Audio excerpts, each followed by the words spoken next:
Welcome back. അപ്പോൾ ഇന്നൊരു കുഞ്ഞു വീഡിയോ ആയിട്ടാണ് കേട്ടോ വന്നിട്ടുള്ളത്. എൻ്റെ ബൊഗെയിൻവില്ല കളക്ഷനിൽ എനിക്ക് ഏറ്റവും ഇഷ്ടപ്പെട്ട വെറൈറ്റികളിൽ ഒന്നാണ് സൺറൈസ് വൈറ്റ്. അപ്പോൾ അത് നിങ്ങളും കൂടി ഒന്ന് കാണിക്കാൻ വേണ്ടിയിട്ടാണ്. കൂടെ തന്നെ ഞാൻ കൊടുക്കുന്ന വളങ്ങളെക്കുറിച്ചും കെയറിങ്ങിനെ കുറിച്ചും ഒക്കെ പറയുന്നുണ്ട്. എൻ്റെ ഗാർഡനിൽ അതീവ സുന്ദരി തന്നെയാണ് ഈ ഒരു വെറൈറ്റി.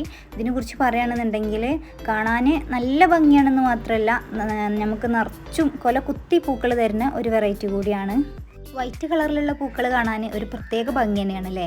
അതിനി മറ്റ് പല കളറുകളുടെ കൂടെ മിക്സാക്കി കൂടി വെക്കുകയാണെന്നുണ്ടെങ്കിൽ അതിലേറെ ഭംഗിയാവും. എൻ്റെ ബൊഗെയിൻവില്ല ഗാർഡനിൽ ഞാൻ അങ്ങനെയാണ് കേട്ടോ വെച്ചിട്ടുള്ളത്. റെഡിൻ്റെ കൂടെ, ഓറഞ്ച് കളറിൻ്റെ കൂടെ, അതുപോലെ പർപ്പിൾ, പീച്ച്, അങ്ങനെ എല്ലാ കളറിൻ്റെ കൂടെ വെച്ചാലും ഒരു അടിപൊളി ലുക്ക് തന്നെ കാരണം. ബൊഗെയിൻവില്ലയിൽ ഈ വൈറ്റ് കളറിൽ തന്നെ ഒരുപാട് വെറൈറ്റികളുണ്ട് കേട്ടോ.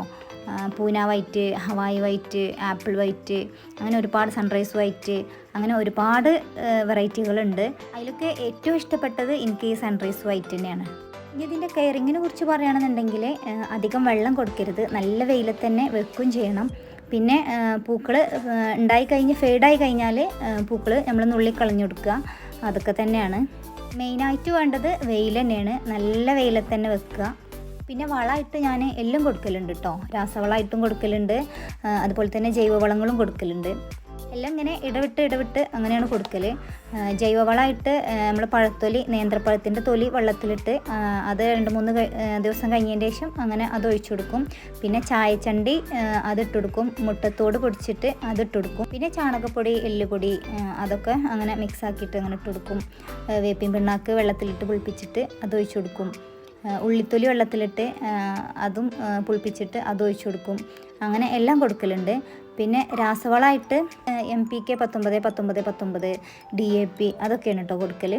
DAP 15 ദിവസം കൂടുമ്പോൾ മണ്ണ് ഇളക്കി കൊടുത്തിട്ട് മണ്ണിലാണ് കേട്ടോ ഇട്ട് കൊടുക്കൽ.